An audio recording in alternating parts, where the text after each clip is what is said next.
We're here. Hello, and welcome back to another episode of the Geek Day podcast. We turn your weekday into a geek day. I am one of your hosts, Rob, and with me today I have my other host, Mr. Alex Moon, Hi, that's me. and we also have a very special third face here, introducing Mr. Solar Punk. Hey, Solar Punk, how you doing? Hey guys, Hey. thank you for having me on. Long time listener, first time guest.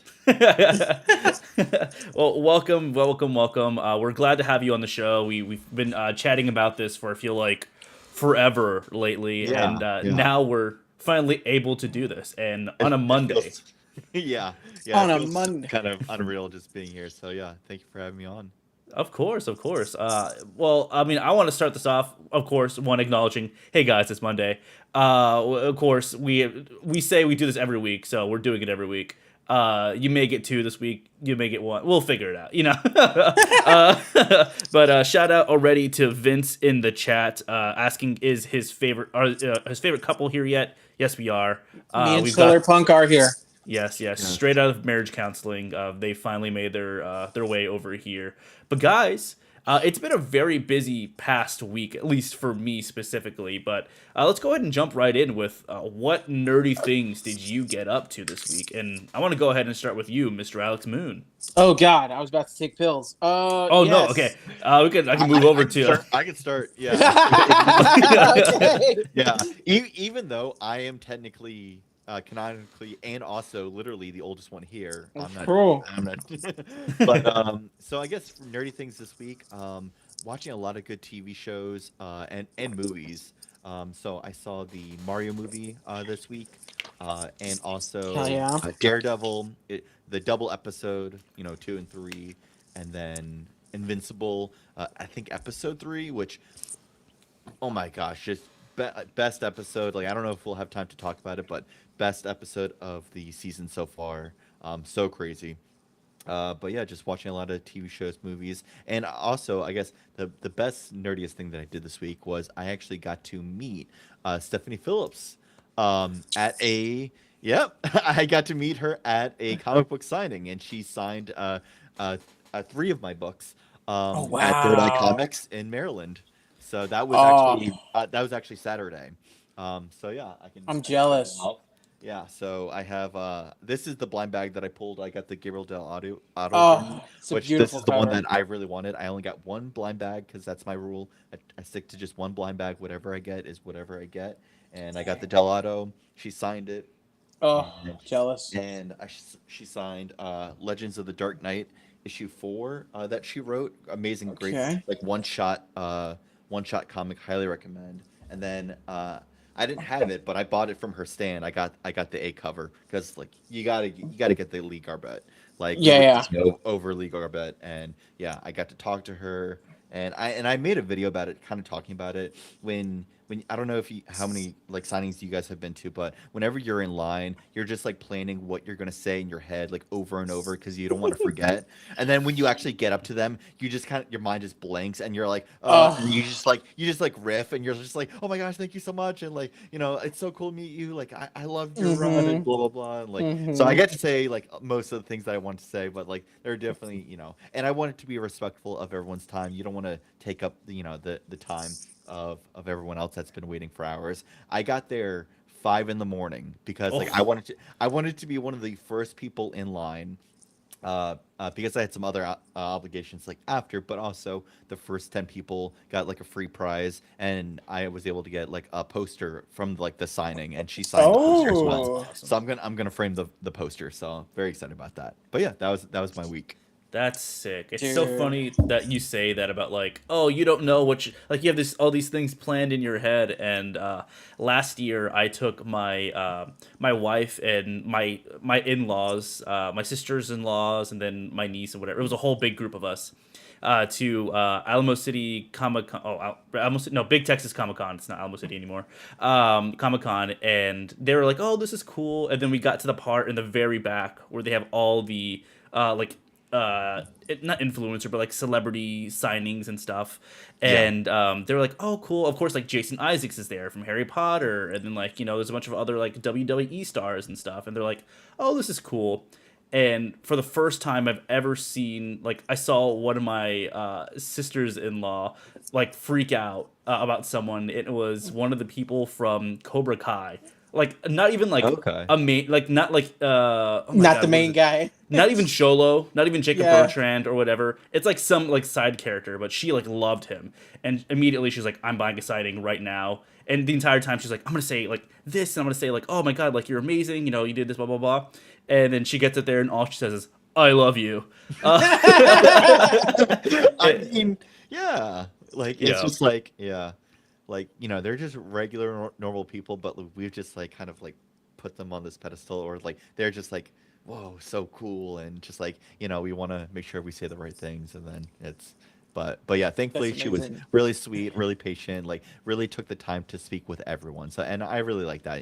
There are some signings where they're just like signing away and they're like next Yeah. next. But like some artists like really take the time and talk with people, and and she's amazing. So yeah.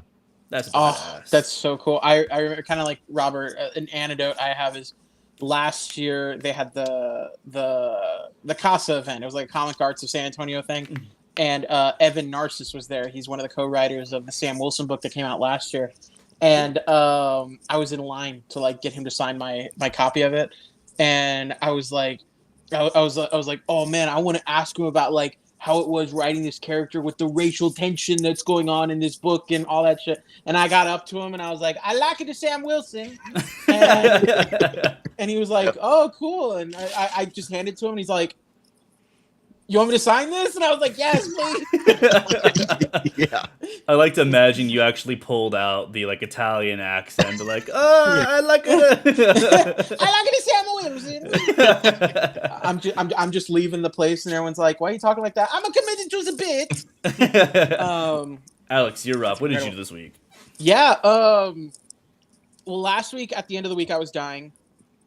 So that was You're fun. not dead. No, luckily, the Grim Reaper's boat has a weight limit, so they had to leave me behind. But so I'm good. I got to stay this time. They allowed me. The double decker buses or boats don't. It takes a while for them to come in. So, but anyway, so I've been catching up on a lot of comic reading. I've been blazing through. Y'all boys know me, Captain America. But one fun nerd thing that I did pick up this week. That I was at the end of last week that I was super hype about is, I don't know if you guys are aware, but back in the day, like 80s, 90s, Marvel teamed up with like a bunch of different organizations. Like one was the Center for Exploited Children. So there was like a Spider-Man and Power Pack thing, like a comic where they talk about the dangers of getting kidnapped, essentially. And then there was one where like it was Daredevil, and it was in association with like the fire department or something, and it was about like gas leaks or whatever. So they were doing all these like public service announcement kind of things. Like educational. Exactly. So I love those. I love collecting them. I have the Daredevil one. I have the Power Pack Spider-Man one, and there's another one. Damn it, I have it. I forgot what character it is. But anyway, I collect those, and I've been hunting down the Captain America one, and I finally found it.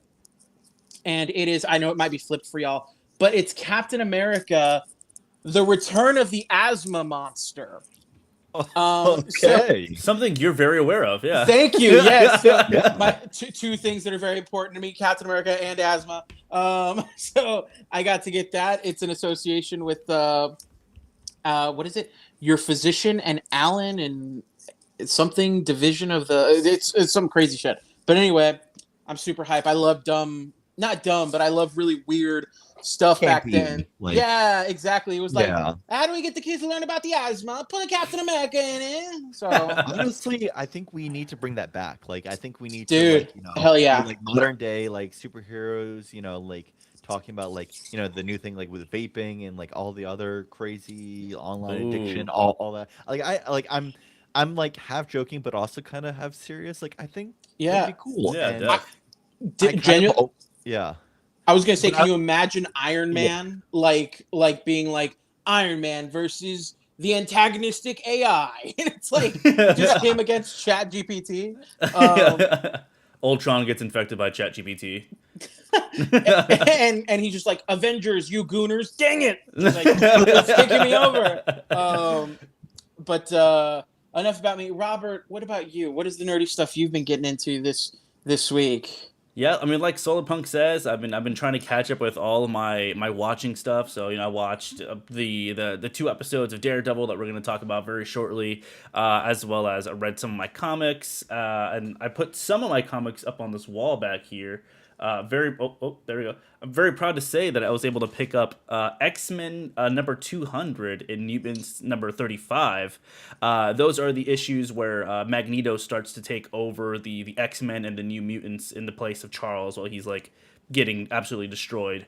So it's a really really good. Both of those issues are fantastic, showing how great Magneto can be. It makes me really excited for the eventual iteration that we'll get into the MCU in maybe, I don't know, 20 years or so. Yeah, so I did that, as well as I didn't watch episode 4 of Invincible, but I watched episode 3. Really enjoyed episode 3. Heard some iffy things about 4, but I'm still going to go in with an open mind. And then I've been playing a ton of Coral Island, which is it's very much Stardew Valley. But I've been playing a ton of like heavy competitive games lately that have been like tilting the hell out of me. So I was like, I just need something that I can like go plant stuff, go like mine, and have fun. So I've been playing that, and then I got my just a wife nice, to like, download cozy it. game. Exactly, yeah. And then the new Starfield update came out today, so I'm probably gonna jump back into Starfield and start a new character and check that out and see if it fixed all the issues that I had with it when it first came out. I tried Starfield and played it for like a month, and I just like could not get into it. I don't know. It just like felt like so many fetch quests, and the all the like planets that you go to were just so barren and bland, and I was just like, I just can't. Like usually I can like get through like these like Bethesda type games, and you know what you get into like with them, but like it's just like this one was just a little too empty for me, Yeah. and I just dropped it. Yeah, no, I completely agree. So I'm really excited to jump back into it and see Yeah. if and what they fixed. I know they released a bunch of new DLCs as well with like cars to drive around now and stuff. So Okay. uh, Yeah. Anything to make the like kind of like transportation faster and quicker, because yeah, that was my other complaint. It was just like it took forever to get to places. So that's good that it's still getting well needed support. And similar to like I think like with like I think Fallout 76, when it first came out, it was kind of a nightmare, but now like it's very stable. Like there's a community behind it. So, maybe if there's enough good updates, maybe I'll jump back into it. Fallout 76 is so much fun. I loved it. I love it now. Is it really? Yeah, it is. It is the game that I go back to every once in a while when I'm just like, I just need to like, I want to play Fallout, but not the actual story. I just need the fetch quests, and I go in there and I build my Really? base, and then I just like have fun and level up my character. It's a lot of fun. I think it's I've completely underrated. I've tried to get back into Fallout 76. The back end by like I tried it once and I was like, the fuck is going on here? And then I've come back to it like 2 other times and I can't. I can't stick to it. I always exit, I walk out front, Walton Goggins is talking to me, and I'm like, okay, but what do I do? Where's my dad? Like I guess I'm the type of Fallout player where I'm like, I need the story. Tell me what Mm, I'm doing. mhm. Yeah, that didn't happen. But speaking of stories, let's go ahead and jump into our very first topic for this episode. And it's the Ooh. story of Daredevil Born Again, episodes 2 and 3. So this will be your spoiler warning for Born Again, episode 2 and 3. Feel free to We come got a back little in. Yes, I'm spoiler putting it banner. up right Perfect. now. I forgot to set that up before the stream started, but I'm doing that right now. So while I do that, guys, no spoilers, overall thoughts. What did you think about episodes 2 and 3? And did you like one more than the other? Yeah, I like speaking to like when I spoke to Alex the first time of episode 1. I think they're just like building momentum each episode, and it's just like getting like bigger, just like bolder and nonstop. Like I think I think episode 2 was, I think I like the double episode because episode 2 kind of set everything in motion for all to pay off in episode 3 to kind of like with the height of the climax and fight scenes and action and stuff. So very much like episode 2 was nice. It was great. It was a good like breathing room episode, and then you just like go straight into all the action and all the like the suspense and everything with episode 3. Sweet, Alex. No, How about you? no, I agree with a lot of the same stuff. And Solar Punk and I, we talked a little bit about it in our chat, last week when the new episodes dropped, and it's I think he's right on. It's so good. It is so good. Whatever concerns I had with like the first episode being like, well, are they going to build off this? Is this going to feel more of the same? A little bit of it does, but it's so good that it reminds me of why I remember I told my wife and I was telling my brother, it felt like I was watching Daredevil for the first time. These 2 episodes, they were so good. I remember I told her I was like, feels like I was watching Daredevil for the first time again. It's just my brother wasn't there with me. We weren't eating Twinkies and Monsters at 4 a.m. But no, it was so good. The action is insane. I'm so excited for this next episode that we're getting tomorrow. But man, I didn't feel this last season, but in just these 2 episodes, I'm like last year, everybody was, or not, I think it was 2 years ago at this point, everybody was like, Daredevil's back, born again. So good, we're here. I never felt that with Born Again, but this, I feel it in season 2. Like I'm like, we're back. This feels great. I'm hyped to get more of whatever they're cooking here. I love it. It's so good that it's making me forget that it's the same shit that I've gotten before, which I'm fine with because there's only so many. I mean, if they can repackage it, I don't care with eating the same sandwich. You know what I mean? Like, we've I don't know how many times we've seen. We have to tell everyone that Fisk is doing something bad, and Fisk looks to some guy and goes like, kill random people, and then Matt goes, I can't believe you killed random people, Karen. And Karen's like, what if we kill them first? And Matt's like, we can't do that, God. And so like I just think it's very good. It's very good that I'm getting similar stuff that we've gotten before, but it's packaged so nicely that I'm like, give me more of it, feed me again, Daddy. I'm down. Robert, what did you think of these last 2 episodes? I know that I was on the opposite side of the spectrum. I think episode 1, where I enjoyed it. No, in episode 1, I was like, I enjoyed it, but I was like, kind of hesitant. Yeah, episodes 2 and 3 completely just like took away anything that I was afraid of coming through. Especially episode 3, and I can't wait to talk like more about it. The spoiler thing is up. Yeah. So, but there is so much right about episode 3. And I'm just gonna jump into it, man. The smaller character, what Marvel is doing right now, is completely like mind blowing to me that they are making these like smaller secondary characters so goddamn amazing in these shows. I mean, like, of course, like Alex and I were gushing about Trevor Slattery for Wonder Man, and then now, I mean, we're getting. I wouldn't consider Karen Page a secondary character. I would consider also a main character, but like Jacques, the swordsman, he's like, so good. He shines so much in episodes 2 and especially 3, where like there were parts in there that I was like smiling ear to ear because I was like, damn, like this is a Marvel, like this is a comic book, like this is like you would see these things, and like the choices that Matt makes in that episode, it's just so fantastic. And of course, Alex, like you said, there are the things of like what like Matt Murdock being like, what, I can't believe he did that, and it's like, come on, dog, like, Yeah. like yeah, of course, I don't think it's ever been to this scale. Of course, prove me wrong. Of blowing up an entire ship, but I was like, damn, like I feel like Didn't let's he demolish a building with people inside of it in the first season? Oh yes, I guess like there was like but I mean like he's purposely I get was what you're like saying. he was like yeah. keep these guys on the ship, and of course as soon as he said that I was like, oh, it's rip, like GG for them.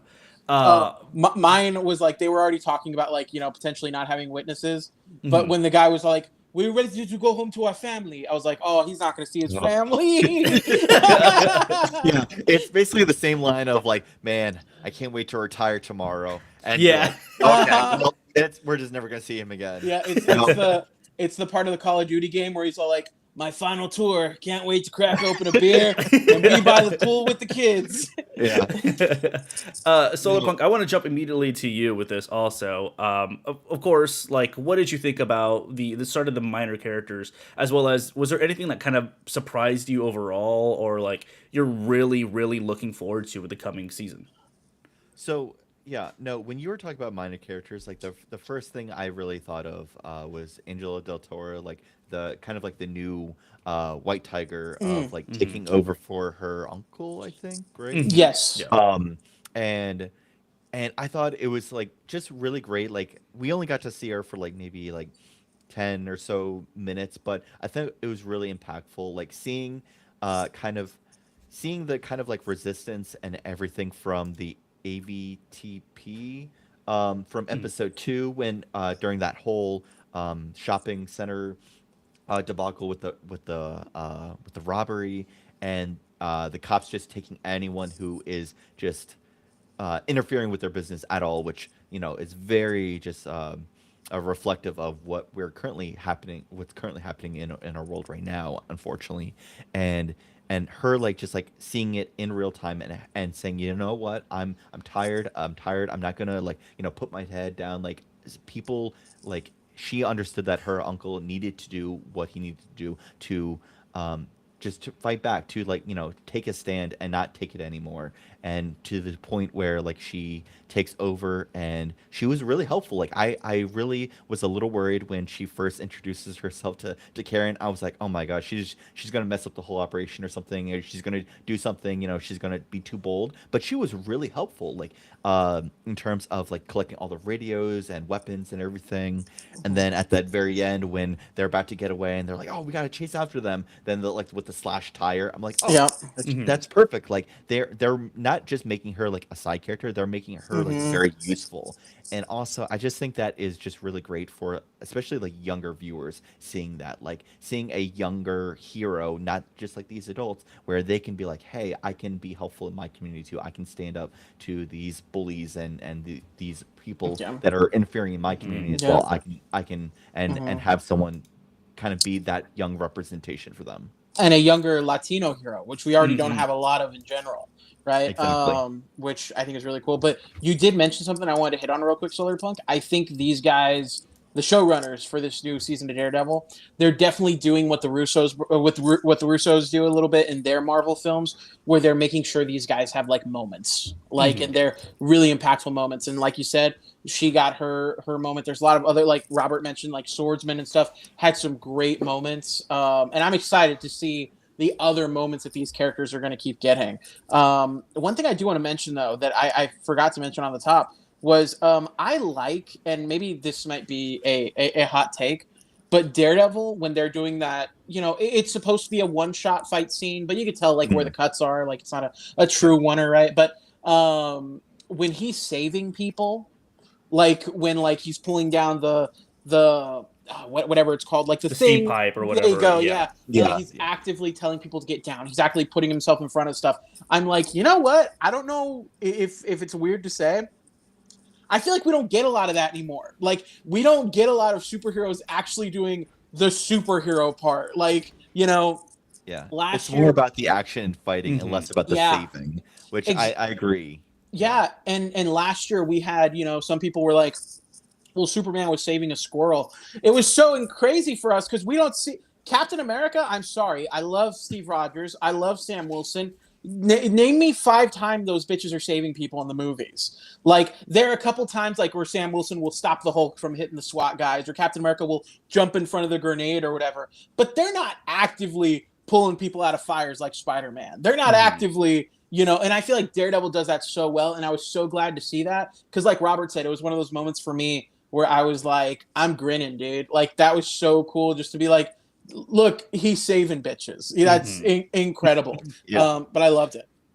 Yeah, no, I think like that's a really good point, Alex, about the whole saving things. I feel like that's what we miss with these larger than life battles that we get with a lot of the Mm-hmm. MCU, where it's like, yeah, Spider-Man's in space, or hey, they're fighting Thanos on Titan, or of course, badass moments, right? But that Mm-hmm. do end up in that punch, beat up bad guy sort of thing. Where now we are getting this focus on like this is what it truly means to be a hero. Like Hmm. Matt, of course, like he has like a somewhat echolocation or whatever, has like some Yeah. sort of ability.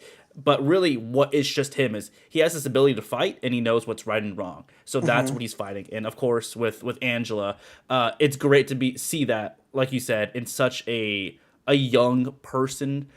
With a lot of the craziness that we see with kids nowadays, Hmm. but like to see that, like, hey, it's okay to stand up to authoritarianism. It's okay to do that. Do not be afraid to go up there and to fight the good fight. So I'm very excited to see where this continues to go. But another question for y'all: do you think that White Tiger is going anywhere, or do you think that this is going to be relegated to like a side character every once in a while to show up in Daredevil? Do you think she might be a part of a new team in the show? What do y'all think about that? I Go mean, ahead. I know there have been talks about like a whole like young Avengers team, you know, with like Kate Bishop and who else are Kate Bishop, Ant-Man's Riri daughter, Williams, and yeah, Cassie Ant-Man's Lang, daughter, yeah. yeah, So like, you know, America I think Chavez. Hmm. yeah, and then like Hulk's son as well. I can't remember his Yes. name as well, Hmm. Hmm. but yeah, like you know, there were like rumors when a few years ago, and I'm like, you know, we keep getting all these like younger actors. I'm like, I'm hoping that Marvel will actually like pay that off and create some sort of like young Avengers team up. Like even if it's like a just like mini series, like it's like 4 episodes, and they're Hmm. all like working together, and it kind of be like mentor mentee, kind of like similar to like the Young Justice like animated TV show. Yeah. Hmm. Back in the day, like I would really love to see that. Will it actually happen with Marvel? Who knows? Yeah, I mean, for me, I'm not as hopeful as Solar Punk because I genuinely feel like this is going to be this is relegated to Daredevil Born Again. I feel like that's it, and I feel like this is a little bit of how do you say it? You know how like in Civil War when Civil War was coming out. Before we got it confirmed that Black Panther was going to be in it, before we got it confirmed that Spider Man was going to be in it, there was concept art of Agent 13 of the other Carter girl. She was going to be on Cap's team. There was like concept art where she was going to be because they just had to pad out the team, right? I Hmm. feel like the only reason we're getting White Tiger is because we don't have the Spider-Man in this world right now. We don't have the Iron Fist down the street. Like, it looks like we're getting him later, right? But as of right now, I feel like White Tiger is like, well, hey, we're having a vigilante movement and we are really short on vigilantes. So they're kind Yeah. of and I think she's a great character. I'm glad. I hope to see her do more. I have a feeling that's going to be relegated to Daredevil Born Again. If we see her in something else, that would be fantastic because that's what they're doing with Swordsman. He was in, the Hawkeye show, and now we have him more here. But I don't know. I would hope so, but like Solarpunk said, I feel like with Marvel, probably not Yeah. likely unless a famous actor tweets about it. I don't think Marvel's going to do anything. Yeah, and Unfortunately. the other problem with like having a younger based like TV show is about aging out, right? Like we've seen it like with like the live action Avatar: The Last Airbender, where the production like they would need to like film something like now, like right now, and film it back to back, so then that way there's like that continuity of like their appearance and their age and stuff. Versus because if you wait like 2 or 3 years, they're basically going to be fully grown adults. Like we saw that with Percy Jackson and Avatar and all these Mm-hmm. other like younger based things. Where if production is not filming back to back, there's going to be that age gap, and you're just going to be like, okay, they're no longer kids. Yeah, So we're 3 Harry Potter movies in, and Daniel Radcliffe looks 24. Like, it's just one of those things. But my last thought.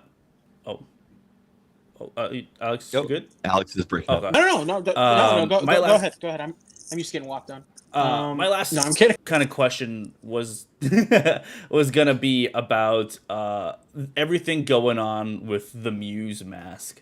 Mm, How are we feeling about that? I'm kind Oh, of excited with kind of seeing the therapist. I forgot her name already. It sucks that I'm doing that. Heather. That I yeah, forgot her Heather. Heather. Thank you. Heather. I love that we are seeing her kind of slowly fall into this like madness, very Typhoid Mary esque. I think like very Mm-hmm. like towards like the comic books like that. Where do you think that she is going to put on the mask and become the new Muse, and is that something that you're Yeah. excited about, or is that something you're like, I'm kind of not really? Go ahead, I don't Silicon. know much about like Muse the character, but like I in terms of like what Alex has told me, it would make sense that she would become Muse, whether she's doing it fully on her own or what Alex was saying, like his like kind of like afterlife types like possession ability, maybe Yeah. something like where it's not really her, it's actually like Muse like manipulating her and controlling her, and and then she will become Muse through him. hmm like Solarpunk saying, there's a storyline with Muse where he I forgot what the word is, but it's like where you possess someone. He like possesses someone after I think it's like his first death, because everyone fucking dies 14 times. But um, he has that story arc, and I do think she's gonna become Muse. I'm not excited about it mainly because I feel like Daredevil has planted itself like, yes, we'll do Hector's pendant that makes him a little bit stronger. Yes, we'll do the echolocation thing. We'll do all that. Um, but having a villain that comes back to possess someone from the dead, I think that's a little step too far for Daredevil. I feel like they're trying to be semi-grounded. I could be wrong. I hope I'm wrong. But what I feel like is going to end up happening is she's going to take on the moniker of Muse, and it's going to be like, I was driven crazy. Now I'm Muse, and I feel like it's going to be less interesting than what it could be. And the main reason that I feel like that's what's going to happen is because that's what they already did with Muse in the first season. Like they already went like, here's this guy with this cool power set. It's one of Daredevil's biggest new enemies in the like. I would he's Daredevil's Mr. Negative, like a newer Mm. villain that got a lot of really good traction, and they just fucked all in the first season. So I'm a little worried that's what they're gonna do with this one, but that's just me. I don't know. I think What I'm do what pretty do you think, excited. Robert? Yeah. Yeah, I'm kind of excited. I think it'd be a really cool thing. I don't think if they go through it, it'll be a mystical spin on it. I do think it will definitely be like the. I think it's a really interesting idea of like having the person that is a psychiatrist also fall prey to her own traumas, which is of course unfortunate.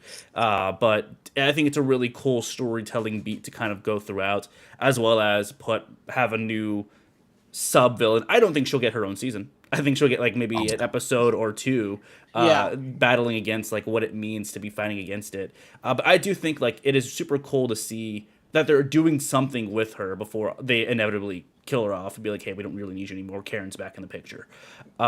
So I'm very excited to see where Yeah. that goes, and hopefully we'll see a lot more with this coming forward. I was going to say, but kudos on Marvel for coming up with a new archetype for a villain that we've never seen before. Where have we ever seen a therapist psychiatrist that works with the villains who are going to trial and in prison, and then they themselves put on a scary mask?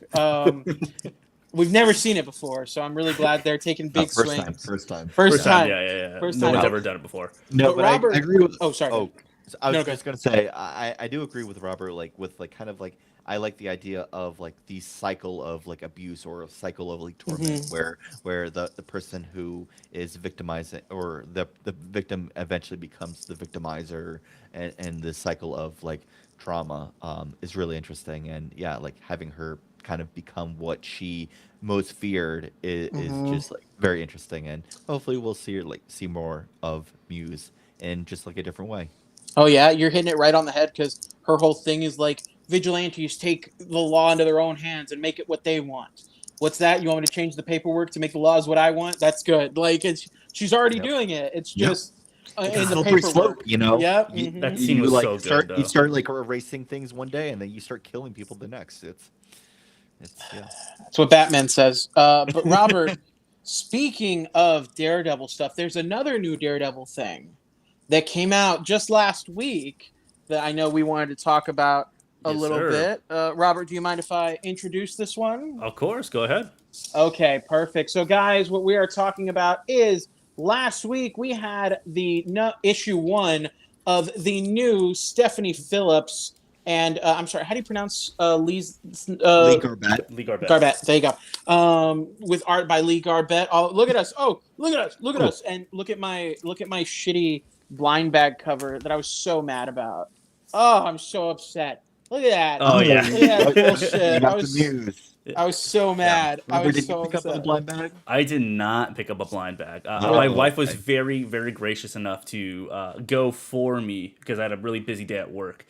So I called in ahead. I was like, "Can you pull these comics for me?" Because I knew like maybe 8 covers would also be gone. And Uh-huh. I was like, "I'm not gonna make my wife fight tooth and nail to get a blind bag." So yeah, I did not unfortunately pick one up. Oh, it's okay. It's okay. We're just Yeah. better than you. Yes, exactly. Um, No, I mean, I was really impressed with like thankfully like there were a lot of people at the store. They were just like buying like one, two, and then they got what they got. In the past, especially I think when the ultimate blind bag came out, there were people buying 10, 15 blind bags, and I'm like, guys, this is like you think you're just going to like get like that one in one sketch cover, but you're just going to end up with like 10 of the B cover, 3 of the A cover, and maybe like one ratio. And Hmm. I'm like, I go back and forth of like I think blind bags are a great thing for the comic book community, but also a terrible thing for the comic community. Back and forth and talk about it. But my general rule is like I just get like one, and whatever I get is whatever I get. If I like really want like like a second one, I'll get like a second one very rarely. Like I think for like the Batman, Matt Fraction Batman. I bought two just because like it was my first ever blind bag. I was like, okay, and I actually got the Gabriel Dell'Otto variant for the Blind as the Bat one as well. So I have two dang. Dell'Ottos. So Nice. I mean, I remember we did. I did that one, and I got two Frank Quietly Batmans from the mm, blind bag. But I was pissed because I got two blind bags. I got two Frank Quietly Batman covers, and then I had already bought the Frank Quietly one and one that was already opened because I really wanted the Frank Quietly cover. So I just had three, and I think I gave one to Robert. You did. Yeah, I was like, I just It's have sitting in my so short box down there. like I had so many Frank Quietly ones. But yeah. So so do we want to go into spoilers for this book, I mean, or just like talk about general vibes first? well, I would say before we go into spoilers, because we're gonna go directly into spoilers, but before we go into spoilers in the book, I would say out of five, what would you guys give Mm. this first issue of Daredevil? I see Solar Punk thinking hard, so I'll start with Rob. Um, Ooh, out of five. Are out we of allowing five, decimals? We're allowing decimals. you know what? If it's gonna be like that, I'll do a 10. You can do 10. Okay, okay, You okay. can do I 10. think out of a 10, I think it's a 7 out of 10. I really enjoyed it. I thought it was really cool. It's a great setup. There's a lot of really cool seeing, Matt Murdock in a very different light, of course. Like he is a law professor now as well. But it's really, really cool. I think I'm caught up in Daredevil fever right now. Where of course we're getting a great show, and then we're getting a great new run with a great artist and a great writer. And I'm like, what? I'm really enjoying it. So overall, I think I'll give it a 7 out of 10. I don't want to go too much into the story until we go into spoilers. But that is my number. Alex, what about you? I'm gonna be this book. You know what? I love the art. I think it's absolutely fantastic. There's a panel in here in particular that took my breath away. I thought it was so good. With that being said, this shit is like maybe a 4 for me.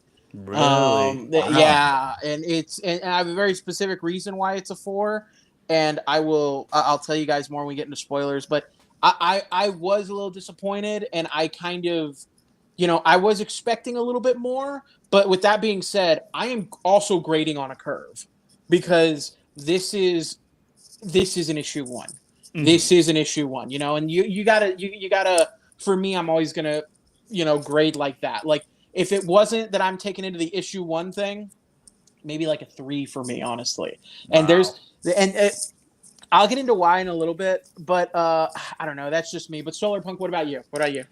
So I was gonna say because like you said like this feels like an issue one, and I feel like that's the reason that I'm giving this a 9 out of 10. Uh, Okay, Wow. yeah, okay. I We're I all over the board really here. I thoroughly enjoyed this issue. Like, I feel like an issue one needs to like, if you've never read Daredevil ever in your life, you need an introduction of who this character is, and you need to like set up like the kind of baseline of where he's at in his career, and make like a nod to like what he's done in the past, like to please like longtime fans of Daredevil, which they do that, and then also set up kind of like the big bad and they do that straight from the jump in this first issue. Even on the first page, we get introduced to the villain of this series, Omen, and yeah, like I thought it just like hit all the marks. The art is just fantastic. This is my first time seeing Lee Garbet's art. I know he has done a lot of DC stuff, surprisingly, because I only started collecting comic books starting back in September, so I'm still like kind of new and like learning about other artists and stuff. But apparently, he's done a lot of DC.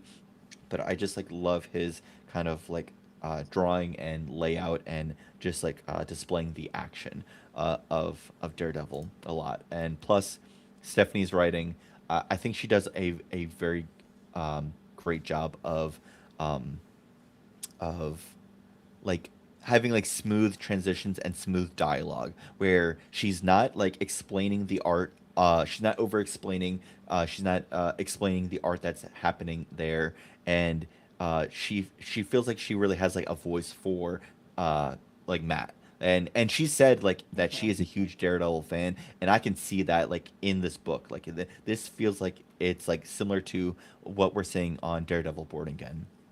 So yeah, so that's why I give it a 9.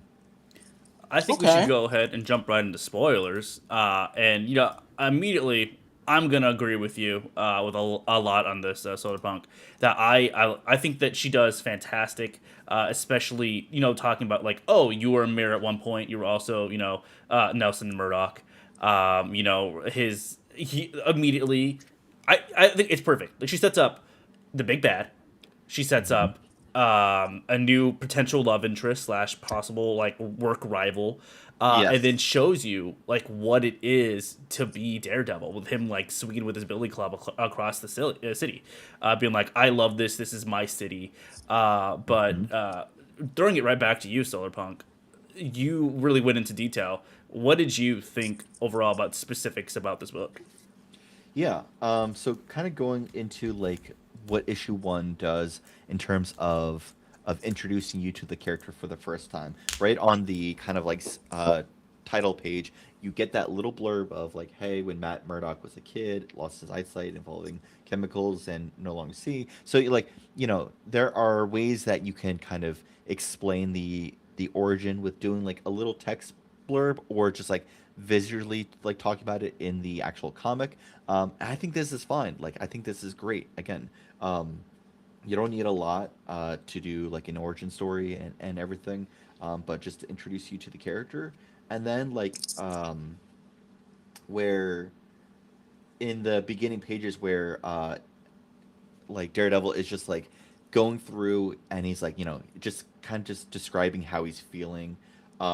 And you get to like see how he is really taking every action and describing everything in a way where um, it just like makes you feel like part of the action. But also, I'm trying to like find the part where he actually says it, um, where he just like is in his element, where he just knows how to react, knows where every piece of action is going to end up because he's been doing it for a while. Um, Versus when he gets his first interaction with Omen, he's thrown off. He can't like sense uh, uh, anything from Omen, like whether it's like maybe like Omen is like not living or just something, but he is like thrown off. It's right here, I Yes. believe. Yeah, so it's the Yes. second to last page.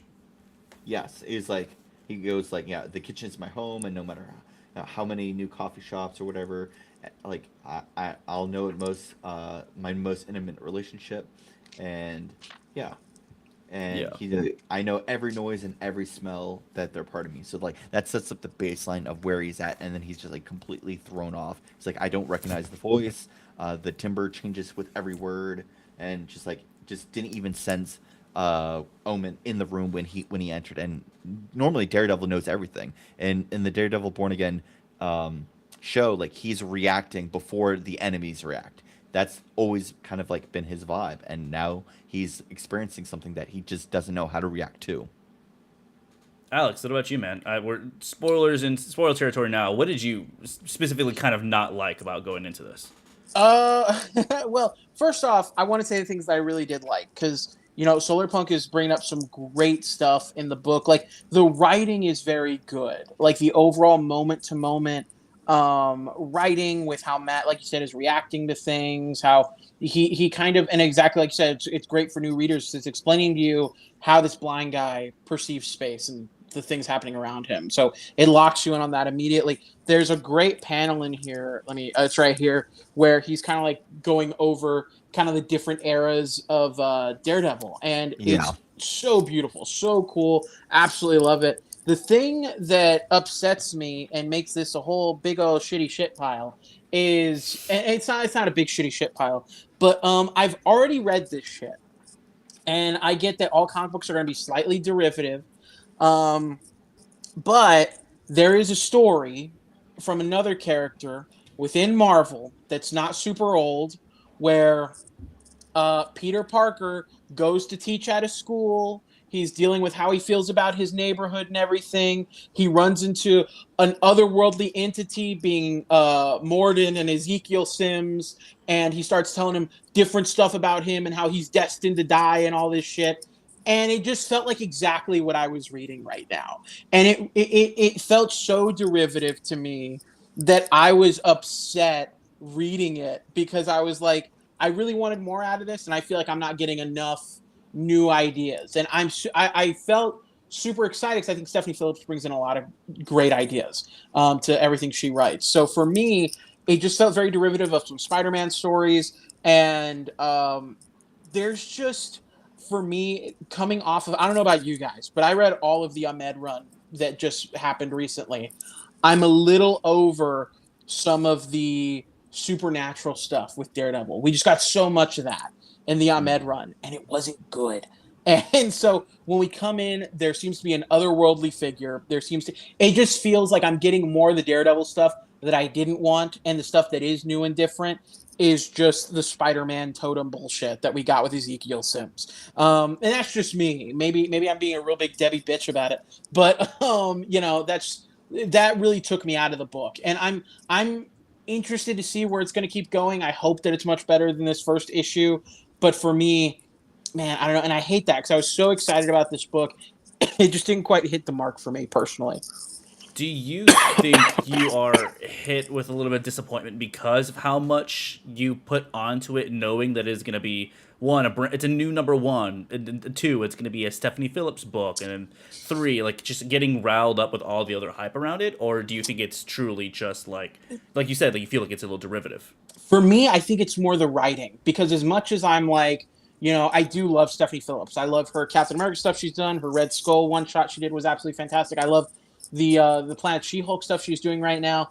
Um, I think it's just the writing of it, and I think the big thing outside of it being derivative, I think the bigger thing for me is it doesn't feel enough like a jump for me that justifies this whole new creative team from the last volume that we just got of Daredevil.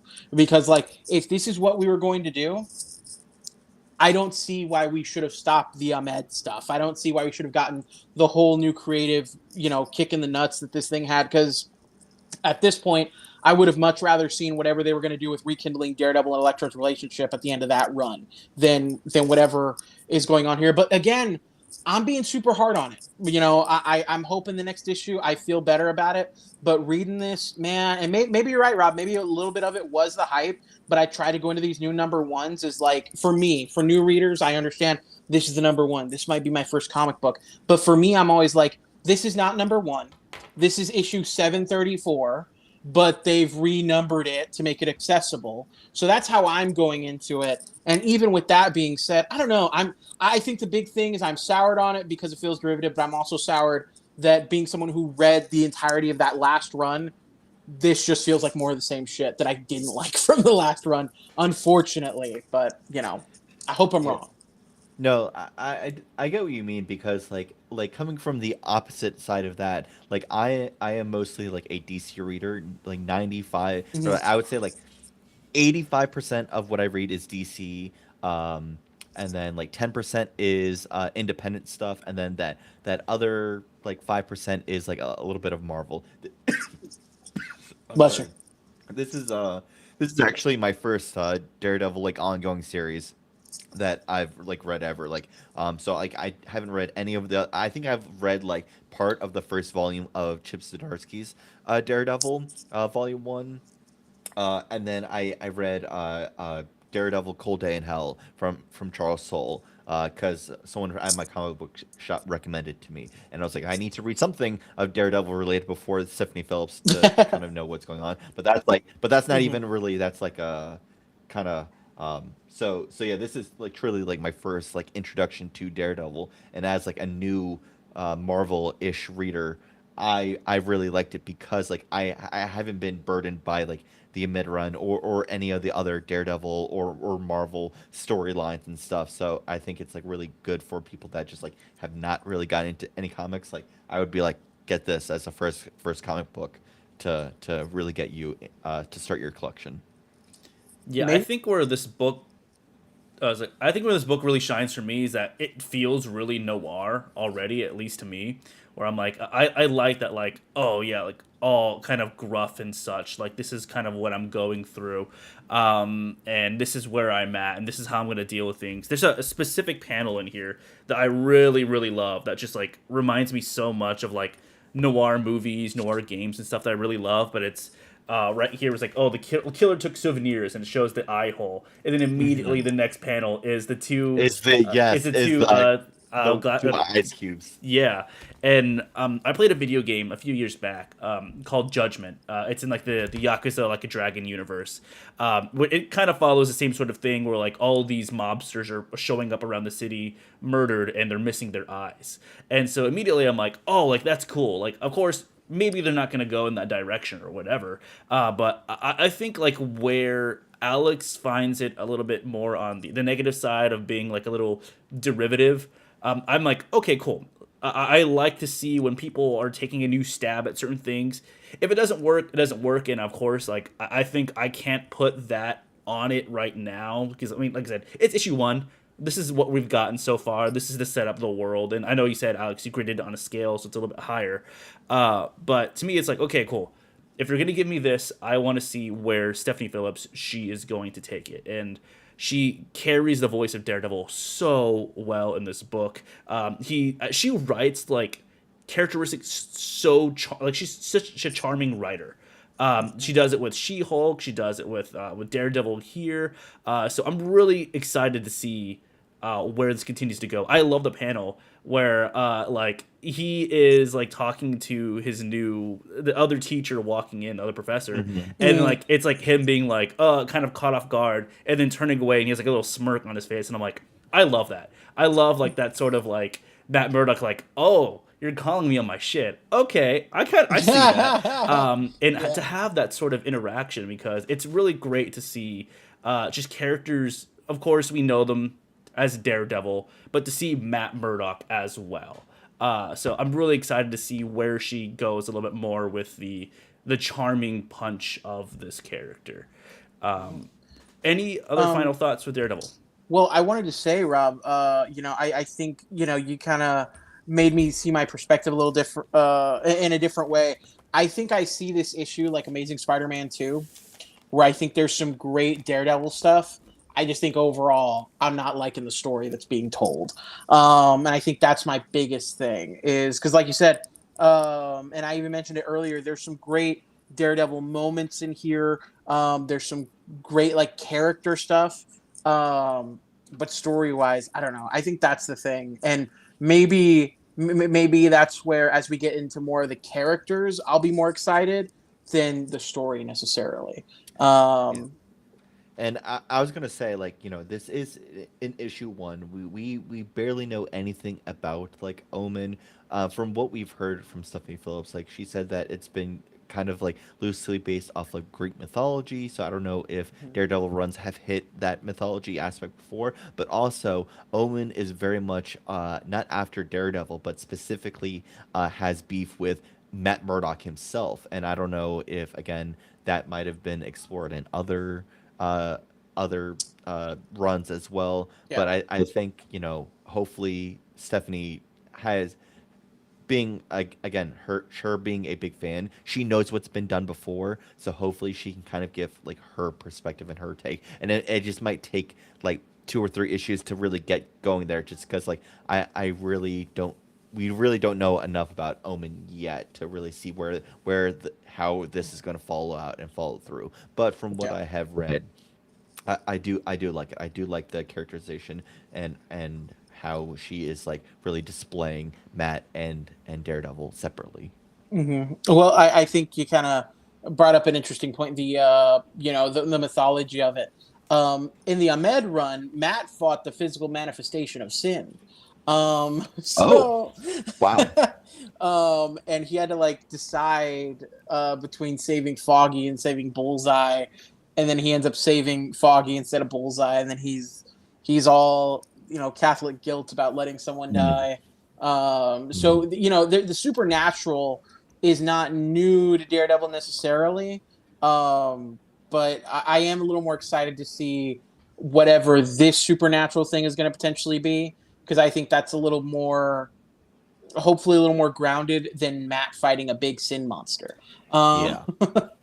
Yeah, that just seems a little too on the nose and just like too so and I can because I know the Med run was well hated, very disliked. Very divisive. Yeah, and I'm hoping that we with this new creative team they can push it in a new direction that either we haven't seen before or something that we have seen before, but again, just slightly tilted. I don't know. I'm just a very much optimist and you know, so No, I'm and I'm hoping the you're very right. much I'm hoping you're limited that right. I have read from Stephanie, I have really enjoyed. So, I think we have a couple of minutes left in the show. So last thing we wanted to talk about was Wonder Man #1. I oh think yes. Solar Punk, you and I, we're the only two that have read the book so far. Let's do rapid reviews. So first off, Solar Punk, 1 out of 10. What did you think of Wonder Man #1? I'm gonna give it a 4 out of 10. I did not really like this first issue. Oh no. Specifically, I liked the art. The art was really cool. I really liked the style. Kind of like it felt like kind of 70s 80s, but the dialogue and the writing, it just like it felt also dated, but in a bad way. It felt like this Oh like was a no. comic that was written in the 80s, and I think they're trying to go for that, like kind of like that again, noir kind of mystery, like Hollywood mystery. But something about the first issue, and I need to reread it again, but just my first kind of take on it. I just was just like, ooh, didn't really like that panel. Like I think I liked the second half of the book a little bit more than the first half, but yeah. And I think maybe also I had all my preconceptions from the Amazing Wonder Man TV show, and this is like kind of like the complete opposite of that. Like it's very much the comic book version of Wonder Man, which is cool because I wanted to know more about the comic version, but it's just very different from my already perspective of the TV show version of Simon. Yeah. A quick review from my end. I got the A cover over here. Uh, Ooh. yeah, I think I would agree with Solarpunk. This is a 4 out of 10, maybe even a Oh, three out okay. of ten. Yeah. I am a huge Wonder Man fan. I love the original '80s run of Wonder Man. I can tell that the writer of this one is a Wonder Man fan. There is a bunch of references towards old Wonder Man stuff. I mean, we talk about with I don't even know her name. She's a Wildcat, I think. That's what her name is. Hellcat? Hellcat. Or There we go. yeah. Where it's like, oh hey, we met once before in a West Coast Avengers, blah blah blah blah, or whatever, and they talks about like him getting captured by Zemo and getting his powers and stuff like that. So you can tell there is a lot of love for this character, but overall, it just seems like a big nothing burger. It's very. I think where Alex felt about Stephanie Phillips Daredevil 1, I feel about this, or it is very derivative. It doesn't feel like Simon from the comics, at least from the comics that I'm reading of the in the '80s one, where Simon is stubborn he is like really pigheaded and he's very opinionated about the things. And in this one, like he is supposedly a washed up actor that is now supposed to be like carrying over a new actor. Yeah, he's And like a babysitter for this guy, and like is yeah, just where he like the guy gets in trouble with like a ton of money, and like there is some like cool aspects of where the story seems like it's gonna be going. But of course I'm gonna continue to pick it up. I'm gonna get all 5 issues to see hopefully if it does pick up. But man, this is a rough start for me. I yeah. did not really enjoy this book whatsoever. Yeah, even with like a limited series, like I'm gonna give it one more issue, and if I don't like issue two, then I just might drop it. Even though it is a limited series, it's just like my budget is tight. I have to buy books that I truly like, and if I'm not looking forward to the book next month, then I don't want to buy it. So, and I was like, I'll save my $5 for another book that I actually am looking forward to. So I'm gonna give it one more chance with issue two. But if it doesn't do like a 180 turnaround, then I might have to drop the series, and I'll just have you tell me what goes on in the rest of the issues. Alex, any thoughts from our reviews about that? I mean, honestly, as y'all are Did we talking scare about it, you? Yeah. Did we no, scare I you? mean, I'm. It doesn't deter me from reading it. I literally started while y'all were talking. But no, because like obviously we're on two different ends of the spectrum for the Daredevil thing. So hopefully it'll swing the other way, and this will be my fucking favorite thing. You'll come in Uh, and be like, Wonder Man, amazing. yeah.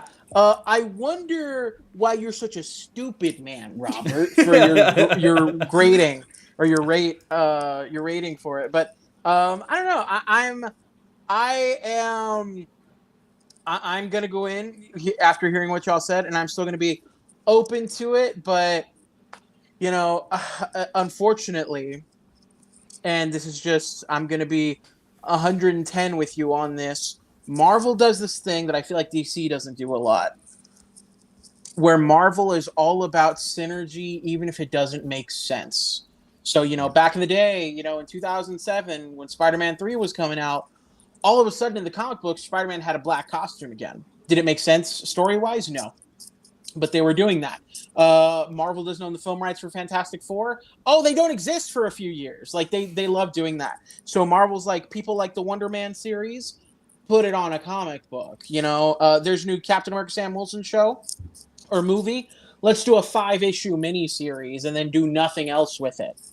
I mean, fuck, America Chavez had a thing coming out when Doctor Strange was coming out. Like, and I think it's just one of those things where I'm hoping, we'll get proven wrong after the next couple issues, but it could totally be one of those things where Wonder Man could be to check off the box out of obligation than it is that a creative team came in and said, hey, we got a great new idea. You know what I mean?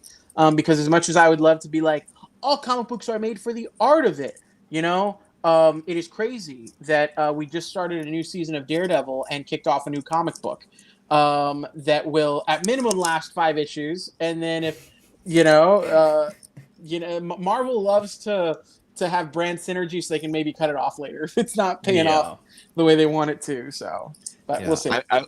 I will say on the synergy aspect of it, the entire reason that I picked up this book was because of the amazing season that we watched from the Mhm. TV show, and I kind of wish, like, I know that they were probably already writing this as they were writing the Wonder Man TV show, but I kind of wish that they would have done a comic adaptation of the TV show that we saw to continue either some like kind of like crazy adventures of Simon and Trevor, or just like at the end of season one where he fully develops his power, get to see like how he like honed in on his abilities Mhm. and go into the lore. And I would have liked that version in the comic book versus this. I don't know. And that's always what stinks, they're gonna have an uphill battle with that because if season 2 of Wonder Man does really well, my conspiracy theory is that he's going to be in Secret Wars. That's why we're having a Mm. second season come out. Robert, you Ooh. can make your face all you want, but I feel like that's why. Why all of a sudden are we rushing this next season? He's going to be in Secret Wars. That is what I think. And then they're going to They have the never heart. showed his powers.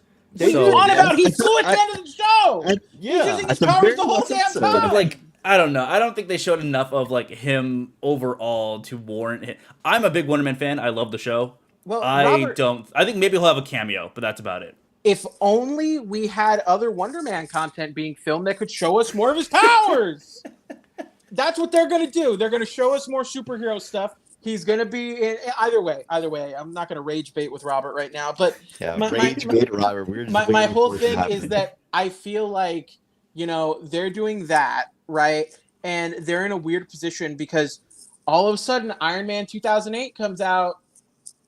Tony Stark now is not the Tony Stark we had in 2000. Like, that's not who it is.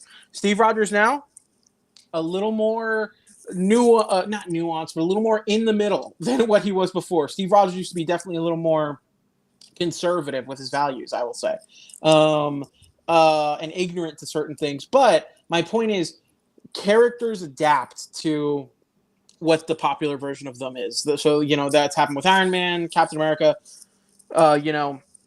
all that. The MCUification of the comics is definitely a real thing. And they're gonna have a hard time doing that with Wonder Man, because there's a certain subgroup of people that have never read Wonder Man that will be upset if anything changes. But I think that's just one of those things where you sold the audience on a great interpretation of Wonder Man, and let's be honest. Besides Robert, nobody else is reading Wonder Man. So I'm excited to see if they do kind of shake up anything with the comics, or if they end up pulling a Nick Fury Jr. and Sr., where all of a sudden Wonder Man has a son whose name's Simon Williams, who happens to be biracial. I don't know, but I don't know. I honestly, I'd be down for it. I think definitely, like Solarpunk said, we've sold a lot of people on that version of Wonder Man. I think we need to find a way to bring that over to the comics at caution of pissing off everyone who likes red baseball caps. Well, that is where we're going to wrap up this episode of the Geek Day podcast. Return your weekday into Geek Day. Alex, Solarpunk, this was fun. We should do this again. We should. I would Every love to- yeah. every week. Every week. Every week. Every week. For the rest of our lives. For the rest of our lives. Except maybe not You this two Thursday. definitely every week. Me from time to time. Yes. I would love to be a guest and share more thoughts. It's so great to kind of like share everything instead of just like type everything on my phone really quickly and then I run out of characters and then I have to send a 2-part message because I have so many thoughts. So this was nice. Thank you guys for having me on.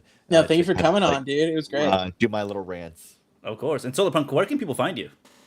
I'm just really on TikTok at Solarpunk Visions.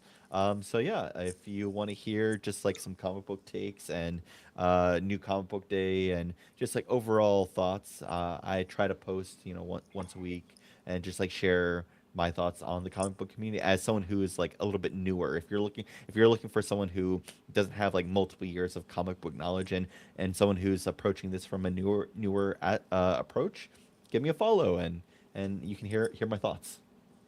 Sweet. Hell Well, thank yeah. you very much again, Solarpunk. Alex, lovely to see your face. Robert, displeasure as always. Love it. And we'll see y'all guys